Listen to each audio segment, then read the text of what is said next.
As a guy who made over $13,000 from football shorts, I can say that 2026 World Cup might be single-handedly the best opportunity in shorts history to make your first $100,000 online. And before you think I'm crazy, just hear me out. In 2022, over 5 billion people engaged with the World Cup across all media, and the final alone was watched by 1.4 billion people. That's 1 in every 5 humans on the entire planet watching a single event. But 2022 is expected to be even bigger because the tournament just expanded to 48 nations. More countries, more fan base, more national pride on the line, and millions of people who've never cared about football suddenly caring deeply because their country is in. And I think that alone would be enough to make me interested. But what happened recently with YouTube changed the picture completely.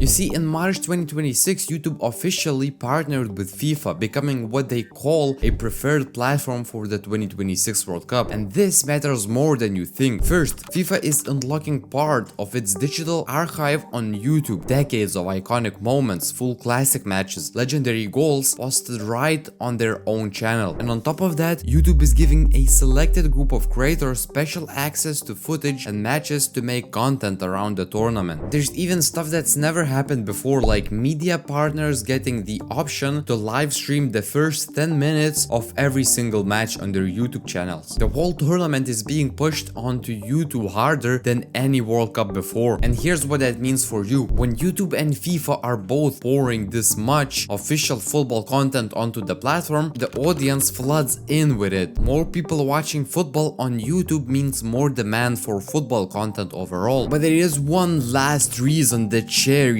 on top. You see, when I created football content a few years ago, the revenue per 1,000 views was pretty low. However, over the years it kept increasing, and now with North America hosting the tournament, this changes things massively because North American audiences are the highest paying demographic on the entire platform. And for the very first time, there's about to be a huge North American audience genuinely engaged with football, because in the US, football isn't the main sport. Most people there don't follow it at all. But when the World Cup is happening in their own country, that changes overnight. We can expect millions of casual fans who've never watched a match suddenly become curious, looking for content that explains the game and catches them up. Okay, so now you know why it is a big opportunity. Basically, it's like GTA 6 wave before GTA 6. But now let me show you how to actually do it, how to actually take the most out of this opportunity. There are basically 4 things you need to nail: figuring out your sub-niche, setting yourself up to get viral ideas, learning to write viral scripts, and learning basic editing. Let's go through each one. First, your sub-niche. You can't just make football videos. You have to pick what specifically you'll make. That could be football news, game or specific moment analysis, which honestly sounds boring but has been blowing up on shorts recently. So it's one of the newest sub-niches or formats, call it however you want, on football niche. There are also football edits or football drama sub-niches where you create video on why a certain player isn't performing or how someone got betrayed and so on. So pick the format, then just make better and more videos than your competitors. That alone should work most of the times, but even better, you can innovate and create your own unique angle using what I call the niche plus format technique, which I break down deeply inside my private community. It's the thing that helped my members pull ridiculous view counts, because when you create a brand new niche, you're the only one in the market, so you get all the views. Second, getting viral ideas. And this trick is so simple but barely anyone does it. Create a separate account and follow nothing but football content across every platform: Instagram, X, Facebook, all of it. That way, every time you open the app, you've got an endless stream of ideas fed straight to you. You'll know what's going viral on other platforms, you'll catch the news first, and you'll make viral content faster and easier than people who are out there digging for ideas manually. The algorithm basically becomes your idea machine. Third is writing viral scripts. Honestly, this deserves its own full video because there's so much to it. But let me give you the core of what worked for me consistently. You start with a strong one-sentence hook, usually a question people genuinely want the answer to. It has to be simple and tied to something famous and relatable. You can use keywords like Ballon d'Or, Ronaldo, Messi, names everyone knows. Then I follow it with a supporting hook, because sometimes people feel like they already know the answer and you need to convince them that they actually don't, so they stick around to the end. In the middle, you go straight to the point, no fluff, no dragging it out just to make it longer, and then you pay it off at the end by answering the question you planned at the start. That's the simplified version. There are a ton more details that go into scripts that hit every time, and if you want the full breakdown, that's all inside my community, Shorts World 2.0. There you can get it laid out step by step. No pressure, the link is in the description, you can see it yourself if it's for you, and if it's not, it's fine. And fourth, editing. Don't underestimate this part, but don't overestimate it either. You do not need fancy edits to go viral. You can add them if you want to stand out or turn it into a format like those After Effects football edits, but I actually never needed them on my channel, and what mattered for me is using editing to supplement what you've already built, not to overload it. And here's the big one most people miss. Everyone thinks the hook is only about what you write, but the visual hook is even more important, because people process what they see before their brain even processes what they hear. So nail that first frame. And one extra tip, for voiceovers you can use AI, but find a unique voice, or even better, clone your own voice with 11 Labs so you actually stand out instead of sounding like every other channel. And remember this, everything I'm teaching you for the World Cup still works after the World Cup, especially if you make evergreen content. Let me prove it. I once made a video called "Is there any actual gold in the Ballon d'Or?" It hit 4 million views and flatlined, and I thought that was it. But the next year, when the Ballon d'Or ceremony came around, that same video picked up an extra 1 million views and made me another 100 euros. I didn't touch it, I didn't do anything. The video was just sitting there, and that's, ladies and gentlemen, an asset that will print money for years. That's the real magic here. So that's the full playbook. Pick your sub niche, set up your idea machine, learn to write hooks that pay off, keep your editing clean but sharp, and start now so you're built up before the first match kicks off. And here's the thing, YouTube Shorts is just one way to make money from this World Cup. There are honestly a bunch of other methods that have nothing to do with content at all, but that's a whole other video. So if you want me to break down every single way to make money from the 2026 World Cup, let me know in the comments and I'll make it. And if you're into this kind of thing, hit subscribe, because my whole goal with this channel is to become the biggest place that teaches every way to make money online. Not just YouTube, but maybe clipping, dropshipping, all of it, you know? So stick around, I'll see you in the next one. Peace.